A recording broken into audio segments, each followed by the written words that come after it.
देखो, हम आपको संतों की महिमा बताते हैं। श्री रैदास जी का नाम सुना होगा आपने, बड़े महान संत हुए हैं और गृहस्थ थे, उनकी पत्नी थी।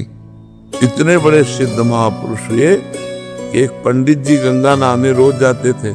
तो रैदास जी से कहा कि रैदास जी, कभी गंगा नहाते तो होते ही। तो उनका, हम अपने कर्म को ही पूजा समझते हैं, आप रोज गंगा नहाने जाते हो, ये 2 केला है, बड़ी कठिन कमाई के है, गंगा जी को दे देना, कह देना रैदास जी ने दिया। पंडित जी ने ले लिया और जब जाकर गंगा जी से कहा कि रैदास जी ने ये 2 केले आपको दिए, तो गंगा जी में से हाथ प्रकट हुआ और 2 केले लेके समा गया।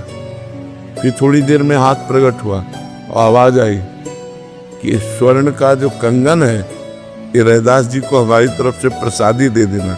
अब पंडित जी ने देखा आसपास तो कोई है नहीं और इतना कीमती कंगन, तो वो दूसरी गली से चले, तो खड़े हो गए रैदास जी के सामने जाके।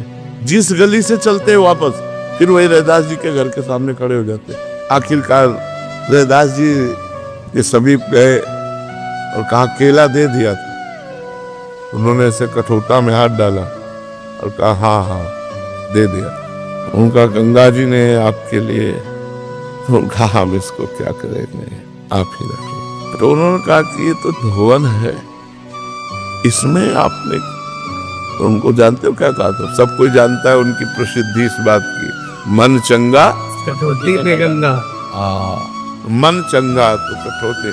अपना कार्य करते हुए बड़े बड़े सिद्धों को उसी कठौते के जल से फेल कर दिया, बड़े बड़े सिद्ध। तो अगर हम स्वधर्मो निधनो श्रेया पर धर्मो भयावा, हमको भगवान ने किसान बनाया, व्यापारी बनाया, मास्टर बनाया, वकील बनाया, हम ईमानदारी से अपने कर्म को करें और भगवान का नाम जप करें, तो सर्वलोक महेश्वर भगवान उसको पूजा मानेंगे और आप उससे परिपक्व हो जाएंगे।